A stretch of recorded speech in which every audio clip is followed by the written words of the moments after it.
In this episode, I'm going to continue summarizing the quest lore in Dun Morogh, mainly focusing on the events that happen with the dwarves. And if you missed last week's episode, then go ahead and click this link right above over here. And with that, let's find out what's going on in World of Warcraft.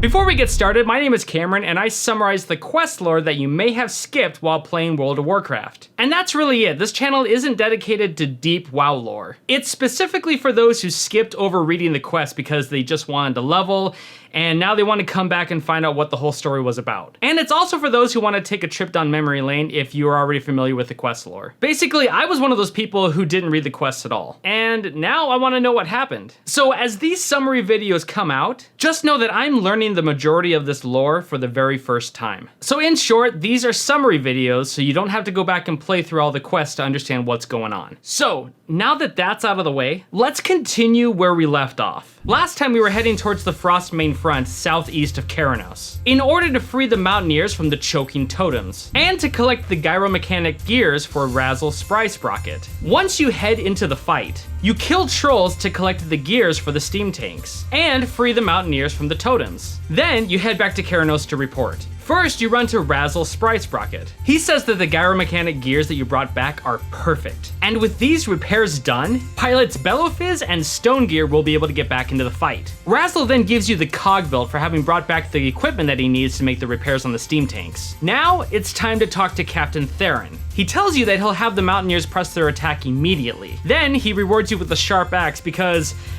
basically it's going to be better than what you've been using this entire time. With your help, the dwarves have managed to push forward towards Frostmane retreat, allowing them to dwindle down the trolls' reserves, and leaving their village open to attack. Now the Gnomorgh covert ops team has a plan to deploy operatives behind the enemy lines, without alerting the trolls in the process. Captain Theron wants you to report to Delbur Crank Toggle, located at Steel Grill's depot to the northeast of here. So now you leave Keranos, and run directly into Steel Grill's depot to talk to Delbur Crank Toggle. He says that the Cataclysm has brought our enemies closer to home. So the chief of the Gnomorgh covert operations asked him to build a device that would dispatch people quietly to any section of Dun Morogh. And this is it, the ultra-safe personnel launcher. That's right, I'm not kidding, that's exactly what it's called. It's called the ultra-safe personnel launcher. Okay.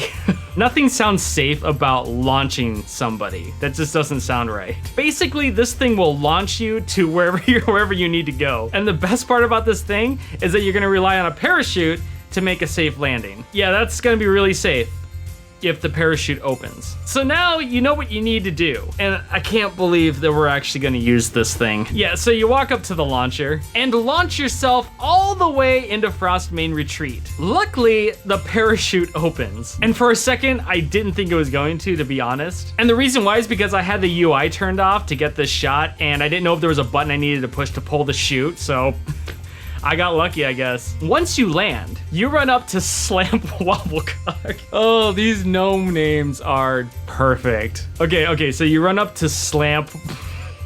Sorry. You run up to Slamp Wobble... I'm sorry, I can't say his name. You run up to Slamp Wobblecog, and he says the shock from the launcher will wear off in a matter of time. Also, that the parachute system does need a little bit of work, because sometimes it's opening up too late, and sometimes not at all. And that's why if you're in this area, you're gonna see gnomes falling from the sky because their parachutes didn't open. Honestly, this device doesn't sound so ultra safe anymore. Slamp tells you that the Frostmane chief died when the whole Trog thing happened at Frostmane Cave near Gnomorgh. So the trolls have been led by a warrior named Batok the Berserker. And he was the one who organized the Frostmane retreat, the construction of their new village, and the strikes against Keranos and the Mountaineers. If he's removed from the situation, then the whole troll organization will basically fall apart. He can be located to the village east of here. So Slamp wants you to take out Batok and also 5 Frostmane warriors while you're over there. Now the gnomes are also planning an airstrike. I mean, wow, they really want to burn these trolls to the ground. And Delbur, back at Steel Grill's depot, has been working on the air wing when he's not working on his so-called ultra safe personnel launcher. I can't get over how unsafe that thing is. So while you're at the troll village, Slamp wants you to shoot a flare in the air from the north and south part of Frostmane Retreat, and that will signal the air wing to come in and pretty much blow everything up. Standing next to Slamp is Snevik the Blade, and he says that we need to stop the construction of the village. If it gets any further, then it'll be harder to keep them from settling here permanently. So Snevik wants you to use the viewpoint equalizer on 5 Frostmane builders, which will basically shrink them down into gnome size. And to be quite honest, probably even smaller than that, which then will stop them from being able to lift up certain tools. And that right there should shut down the construction. So you head out into the village, kill the 5 Frostmane warriors, convert some construction workers into tiny trolls. Yeah, he doesn't seem too happy about that. Use the flare to call the airstrike on the buildings, and finally kill Batok the Berserker,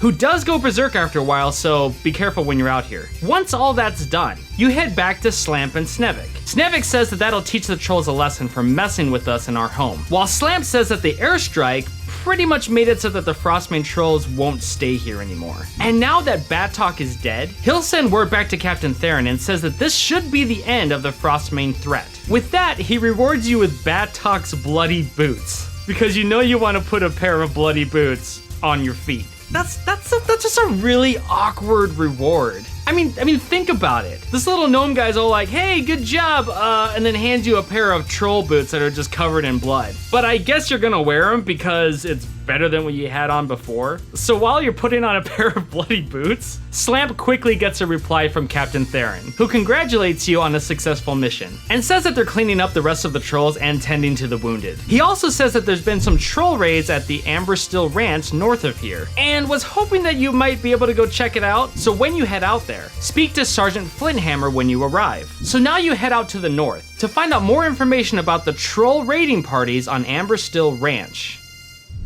So it looks like any attacks and threats on Keranos are taken care of. But we've still got raiding parties attacking different sections of Dun Morogh, and we're gonna have to take care of those as well. So if you're like me and you skipped reading the quests all these years, then consider subscribing to the channel and hitting that bell icon. With that, you'll be notified when I drop these videos in the future. Again, I'm learning this lore as I go along, and I'd love to have you on the journey with me. Also, thank you to the Patreon subscribers for supporting this channel. It really does help with the editing expenses and keeping these episodes going and going. Make sure to like this video if this is your kind of thing so we can spark that YouTube algorithm. And we'll see you next week when we find out what happens next in the Tales of Azeroth.